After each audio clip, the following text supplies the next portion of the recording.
अगर आप अल्पकाल यानी कि थोड़े ही समय में विद्या प्राप्त करना चाहते हैं तो आपके लिए रामचरितमानस का यह चौपाई। और यदि आप चाहते हैं कि आप जिस भी एग्जाम की तैयारी कर रहे हैं उनमें अच्छे अंकों से पास हो तो आपके लिए रामचरित। आज मैं इंस्टाग्राम चला रहा था तो मुझे एक पोस्ट दिखी जिसमें रामचरितमानस के 2 चौपाई लिखे थे और साथ ही यह लिखा था कि यह चौपाई खासकर विद्यार्थियों के लिए बहुत ही फलदायी है।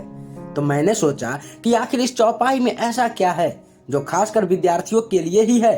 तो मैंने इसके बारे में रिसर्च किया है और मुझे लगा कि यह चौपाई आप लोगों तक भी पहुंचे, क्योंकि मैं हमेशा आप लोगों के लिए कुछ ना कुछ अच्छा करने में ही लगा रहता हूं। अगर आप अल्पकाल यानी कि थोड़े ही समय में विद्या प्राप्त करना चाहते हैं तो आपके लिए रामचरितमानस का यह चौपाई।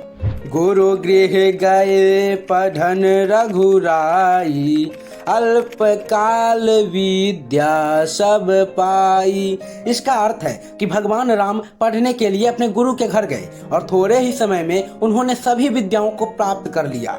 तो दोस्त, अगर विद्या प्राप्त करना है तो गुरु के पास तो जाना ही पड़ेगा, क्योंकि भले ही थोड़े ही समय में भगवान राम ने विद्या प्राप्त कर लिया लेकिन उनको भी गुरु के पास जाना पड़ा। इसलिए अगर विद्या प्राप्त करना है तो गुरु के पास जाना पड़ेगा। गुरु वह है जो आपको आपके लक्ष्य तक पहुंचने के लिए रास्ता बनाए, यानी कि आप जिस भी लक्ष्य को प्राप्त करना चाहते हैं उस लक्ष्य को प्राप्त करने के लिए जितने भी कठिनाइयों का सामना करना पड़ेगा, आपको उससे सामना करने की शक्ति तथा सही रास्ता और सही समय पर सही काम करने का अच्छा सलाह दे। और यदि आप चाहते हैं कि आप जिस भी एग्जाम की तैयारी कर रहे हैं उनमें अच्छे अंकों से पास हो तो आपके लिए रामचरितमानस का यह चौपाई। जेहि पर कृपा करहि जनु जानी, कभी उर अजीर न चावही बानी, मोरी सुधारी सो सब भांति, जासु कृपा नहीं कृपा आघाती।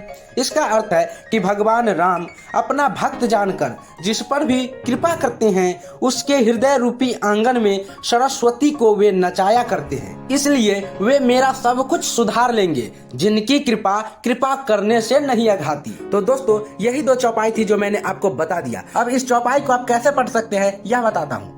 तो अब आप रोज सुबह उठकर दिनचर्या का पालन करने के बाद स्नान करके अपने मंदिर में ज्योत अगरबत्ती जला के फूल चढ़ा के 108 बार इस दोनों चौपाई का जप करें।